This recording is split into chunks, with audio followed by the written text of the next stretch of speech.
प्रधानमंत्री गद्दार है, आपका होम मिनिस्टर गद्दार है। देश के पीएम को गद्दार कहने वाले राहुल गांधी, मैं बताता हूं गद्दारी किसे कहते हैं। गद्दारी वो थी जो तुम्हारे पिताजी ने भोपाल गैस कांड के बाद की थी, जब भोपाल में हजारों बेकसूर भारतीय जहरीली गैस से तड़प तड़प कर मर रहे थे।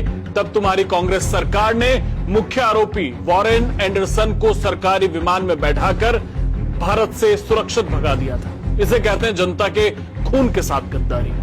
गद्दारी उसे कहते हैं जो बोफोर्स घोटाले के समय हुई थी, जब देश की सेना के लिए तोपें खरीदी जा रही थी, तब दलाली खाई गई और जब जांच शुरू हुई तो गांधी परिवार का सबसे करीबी क्वात्रोची रातों रात भारत की एजेंसियों की नाक के नीचे से फरार करवा दिया था।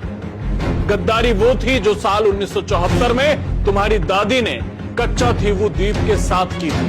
तुम्हारी दादी इंदिरा गांधी ने बिना संसद को भरोसे में लिए भारत का अधिकार क्षेत्र वाला कच्चा थीवू द्वीप श्रीलंका को खैरात में दान में दे दिया था, जिसका खामियाजा आज तक हमारे गरीब मछुआरे भुगत रहे हैं। गद्दारी उसे कहते हैं जो साल 1962 की जंग में अक्साई चीन के साथ हुई थी, जब तुम्हारे परदादा जवाहरलाल नेहरू के राज में चीन ने भारत की 38,000 वर्ग किलोमीटर जमीन पर कब्जा कर लिया था और संसद में खड़े होकर उन्होंने शर्मनाक बयान दिया था कि वहां तो घास का एक तिनका भी नहीं उगता।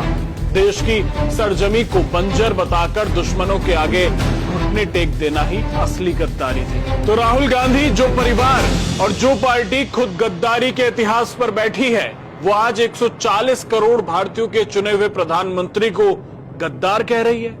शर्म आनी चाहिए इस दोगलेपन पर।